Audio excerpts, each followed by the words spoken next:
बिस्मिल्लाहिर्रहमानिर्रहीम। आज का हमारा टॉपिक क्रोयन।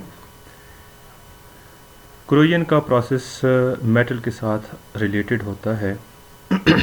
वो प्रोसेस जिसमें कोई भी मेटल अपने नेचुरल इन्वायरमेंट में कन्वर्ट हो जाती है एक मोर स्टेबल फॉर्म में। वो स्टेबल फॉर्म इसकी ऑक्साइड, हाइड्रोक्साइड या सल्फाइड की शक्ल में होता है।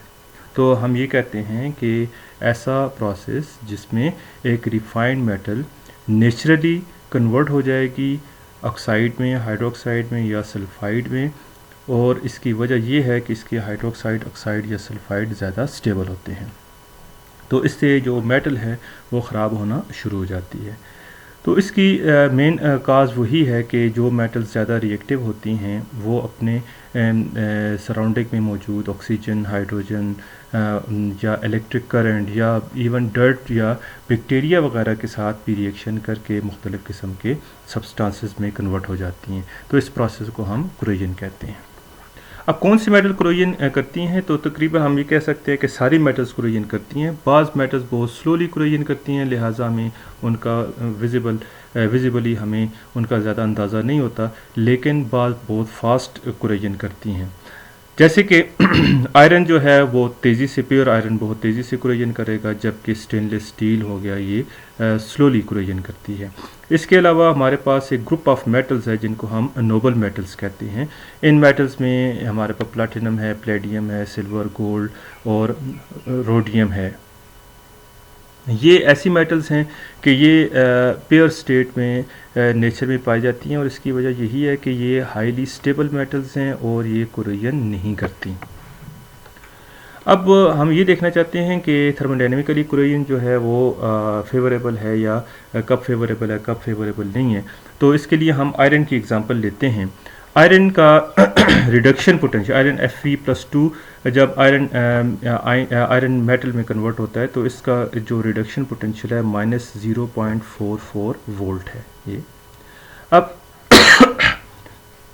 अगर एसिडिक सोल्यूशन हो, यानी आयरन एक ऐसे इन्वायरमेंट में मौजूद हो जहाँ पे एसिडिक सोल्यूशन है, तो एसिडिक सोल्यूशन में हाइड्रोजन आयन वहाँ पे वाटर के अंदर मौजूद होंगे, और ये हाइड्रोजन आयन जो है इलेक्ट्रॉन गेन करें तो इनका जो रिडक्शन पोटेंशियल है 0 है। और अगर बीच में ऑक्सीजन भी मौजूद हो तो फिर हम ये कह सकते हैं कि वाटर में जो कन्वर्जन है इसका रिडक्शन पोटेंशियल 1.23 वोल्ट है।